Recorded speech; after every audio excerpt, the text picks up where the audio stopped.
What's going to happen to your business? You're right in the epicenter here. Are you going to be able to stick around? No, I got to kick up. You're getting kicked out? Yeah. For how long? Well, for 20 days. I don't think that's reasonable because, I mean, it's only 2 days, no? But it's too much. Are they compensating you in any way? Compensation? What? What you expecting compensation for the... Lost business. 21 days of lost business. Oh, no, I don't think so. Are you suggesting that we're investing money that will into some sort of infrastructure that will be lasting for beyond the G8 and the G20? When I see budgets like that being quoted, it means there's a catch-up to the level of terrorism that it can operate throughout the world and can affect Canada as well as any other country. So whereas London may have a lot of heavy glass in its windows, it may have heavily protected, fortified buildings, a lot of CCTV and other very expensive infrastructure, Canada hasn't had the one point in time when perhaps a lot of activities have had to be caught up. For the things that matter to him, things like world poverty, armed conflict, or the environment. Do you think that we have made progress as far as the environment is concerned? No, we haven't. Do you think we are safer now because of all our involvement in a war? I don't think so. Wall has found himself in more than a few protests, both overseas. And there are the police and helicopters overhead. And then the police on horses. And in Canada. And so, when the G8 leaders and their unprecedented security finally march into his own backyard, he will be there to protest, asking, what's the point? It's just a bunch of guys in suits coming together, and they're making plans, and they're regurgitating the agenda year after year after year. A bunch of guys, he points out, in very expensive suits. Even conservative estimates of this summit has the price tag well on the way to $1 billion.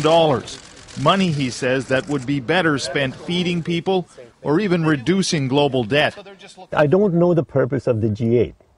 It's great to think that these leaders are coming together to accomplish something, but they really don't accomplish anything. As for boosting the local economy, Wall likes the new facilities Huntsville is getting, right in the heart of Industry Minister Tony Clement's riding, but asks the question, who can even remember where the last G8 was or was about? Or the one before that? We keep hearing from Tony Clement that this is going to, bring attention, the international attention to it. I'm saying nobody pays attention to the G8 because the G8 isn't relevant. For the record, the last two G8s were in L'Aquila, Italy, and Toyoko, Japan. And quite frankly, that type of expenditure when it comes to the cost of lives, as we've seen in London, is very minimal because lives cannot be recovered.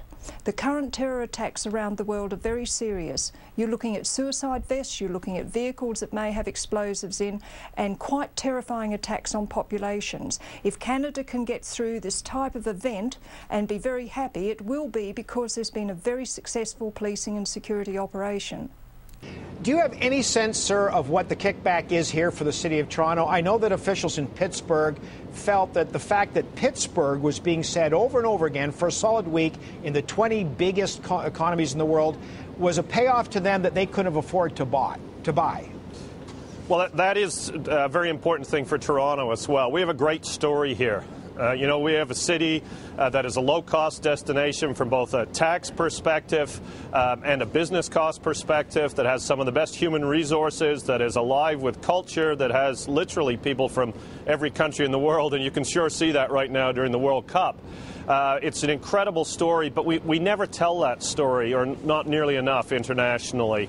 I've already held 3 press conferences with international journalists. We've got a 4th this week, and there'll be 2,000 of them here. Only a couple of hundred are able to go directly to the event, so there'll be probably 2,000 journalists looking for stories.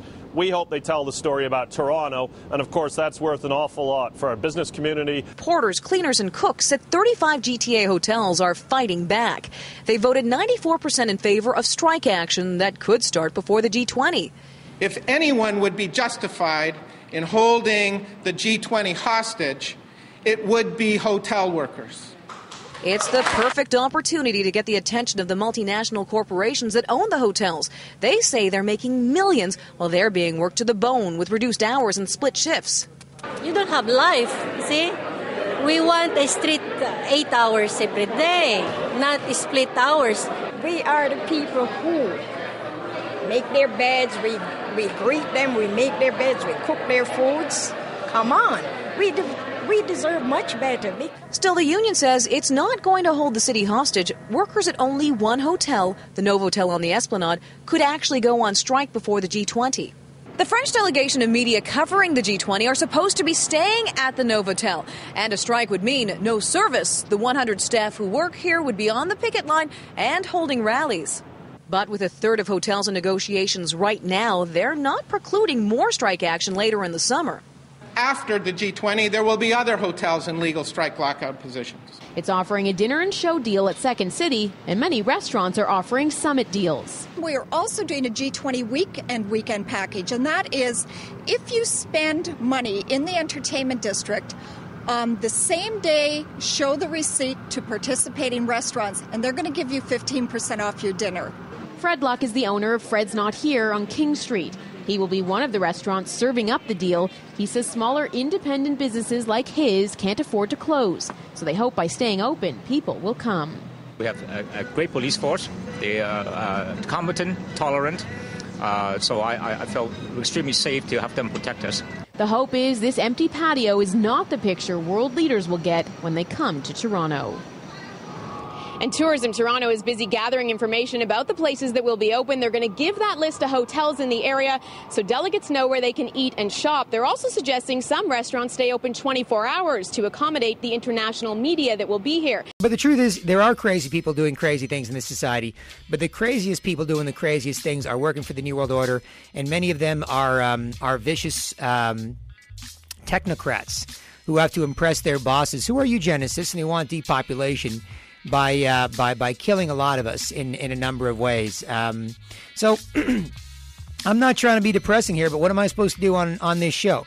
I'd like to double the number of people flyering in this city in the city of 6 million people.